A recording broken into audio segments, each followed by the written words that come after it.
కూడా నమస్కారం. సో ఇటీవల వేసవి దృష్ట్యా వివిధ మండలాల్లో అత్యధిక స్థాయిలో మనకి ఉష్ణోగ్రతలు నమోదవుతున్నాయి. ఇటీవల రాష్ట్ర ప్రభుత్వం జీవో నెంబర్ 5 ద్వారా మనకి ఈ వడదెబ్బ ద్వారా మరణించినటువంటి వాళ్ళు ఎవరైతే ఉన్నారో వాటికి సంబంధించి ఈ నేషనల్ కలామిటీస్ కింద స్టేట్ కలామిటీ కింద ఐడెంటిఫై చేయడం జరిగింది.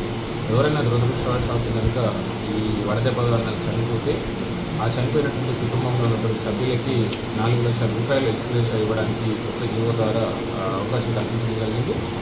దీనికోసం గాను మండల స్థాయిలో ఉన్నటువంటి మెడికల్ ఆఫీసర్ ఎవరైతే ఉన్నారో మెడికల్ ఆఫీసర్ సర్టిఫికేట్ ఇవ్వాల్సి ఉంటుంది. అదేవిధంగా ఎస్ఐ, ఎంఆర్ఓ, మెడికల్ ఆఫీసర్ ముగ్గురు కమిటీ ఉంటుంది.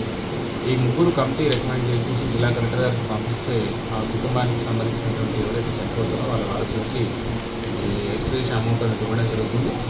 దీనికి గాను death certificate, family member certificate, తర్వాత ఆధార్, వాళ్ళకి సంబంధించినటువంటి ఇంకా ఇతరత్ర జీవోలు మెన్షన్ చేసినటువంటి అంశాలు జత చేసి దరఖాస్తు పెట్టుకుంటే ఆ కుటుంబాలకు సంబంధించినటువంటి వాళ్ళకి ఎక్స్‌గ్రేషియా వస్తుంది. అదేవిధంగా మనకి